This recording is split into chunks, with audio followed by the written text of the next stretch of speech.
naman ni isa sa kanilang nag-object eh. Andun sa journal, nakakuha ako ng kopya eh. Yung Makabayan Black, walang nag-object dyan. Sinungaling din yung mga yan.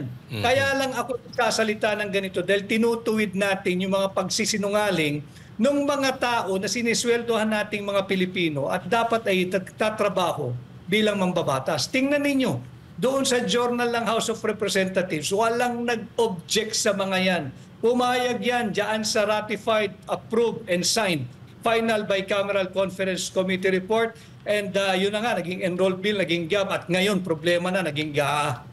Attorney Vic, may ipinapalabas po ang mga makakaliwa na parang pinapalabaso nila na etong mga blanco daw ay si dating Pangulong Rodrigo Roa Duterte daw ang pasimuno. Parang gusto nilang palabasin sa taong bayan na ito ay nanggaling sa inyo.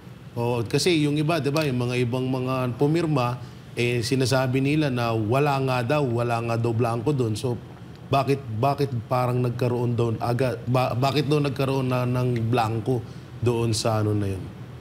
Di tanungin nila yung sarili nila.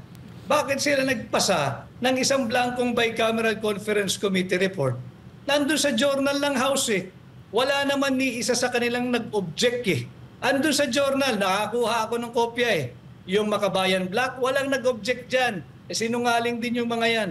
Kaya lang ako sasalita ng ganito dahil tinutuwid natin yung mga pagsisinungaling ng mga tao na sinisweldohan nating mga Pilipino at dapat ay tatrabaho bilang mambabatas. Tingnan ninyo, doon sa journal ng House of Representatives, walang nag-object sa mga yan.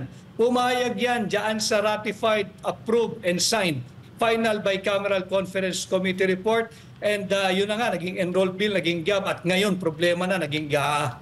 Sasali po ba kayo sa January 31 na rally tungkol po dyan sa pagtutol sa budget? Sino bang nagrarally? Yung nagrarally, ang sinisigaw, impeach Sara pa rin eh. Meron naman daw, sabi nila, meron din daw silang issue sa budget. Sabi kasi ni Trillanes, nahaluan daw ng mga Duterte supporter yung sumisigaw na yon. Anong masasabi nyo doon? Ako, ang atupagin natin, itong illegal, immoral, unconstitutional na 2025 budget.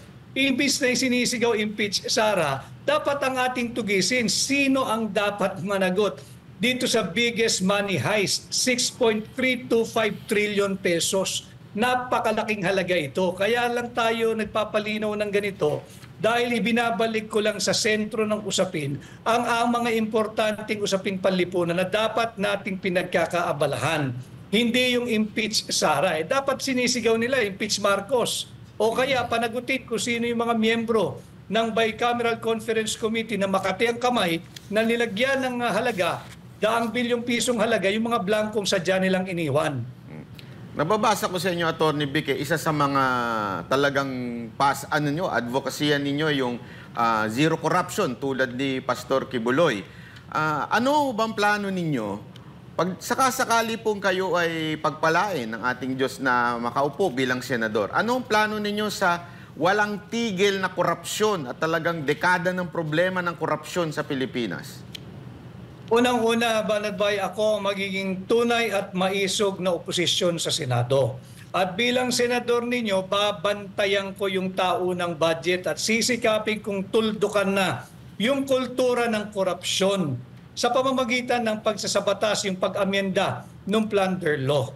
Aking ibababa yung threshold ng plunder from 50 million to 1 million pesos.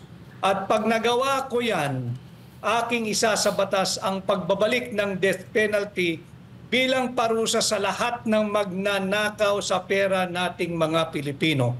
Yan ang aking gagawin bilang senador ninyo. Atty. Vic, maganda yung sinasabi mo, pero meron din nagbigay na firing squad. I-firing squad daw yung mga magnanakaw na korap. Ano masasabi mo dyan? Kung pwede lang, subalit hindi kinikilala kasi yan ang ating saligang batas. Bawal yung inhuman or unjust punishment kagaya ng firing squad. Maganda sana yan. Kaya lang meron tayong dapat kinikilalang saligang batas at ayaw nga ng saligang batas yan. So babalik tayo doon sa death by lethal injection at ito namang death penalty ay nagaganap pa rin sa higit na mayayaman nating kapitbahay. ito ay still in force and in effect sa Singapore, nandyan din sa Vietnam. So may mga, sa Amerika, ibinalik na rin yata ni Pangulong Donald Trump yung kaparusahang bitay. So makikita natin na hindi lamang dapat dito sa Pilipinas, pero lalo na sa atin, dahil higit na nagiging talamak ang korupsyon. Retroactive po ba yung bitay na yan? Bawal din kasi, Banat Bay, prospective ang application eh. Gusto ko rin na retroactive, kaya lang bawal. At hindi ito sang-ayon sa ating saligang batas. Okay. Bilang mga ordinaryong Pilipino, ano po ba ang maaari namin gawin? Huling mensahe niyo po sa ating mga kababayan.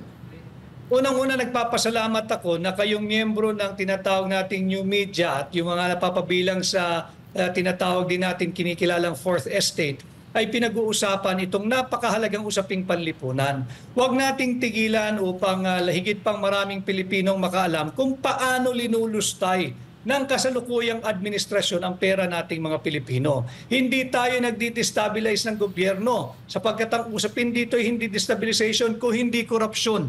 Palala ng palala ng palala na korupsyon. Yan ang usapin dito. At nahuli natin sila na nagpapasa ng isang, tama naman si Pangulong Duterte, is akin to or like a blank check.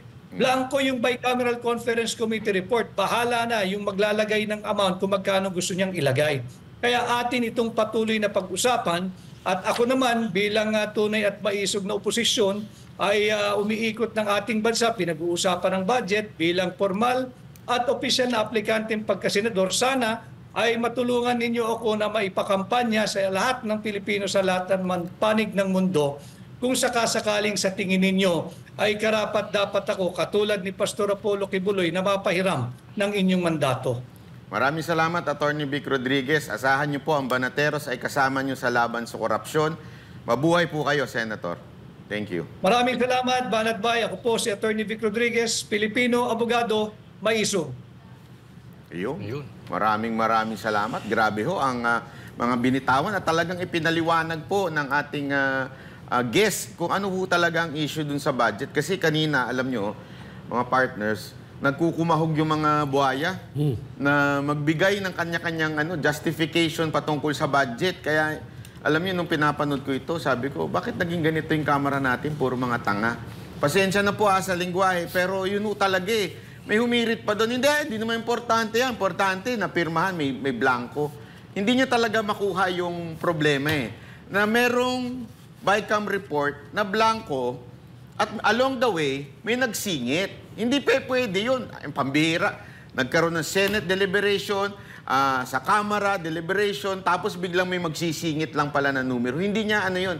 Binabaliwala niya yun. Grabe ho talaga ang mga congressman natin. Hindi ko alam, matakaw na nga, bobo pa.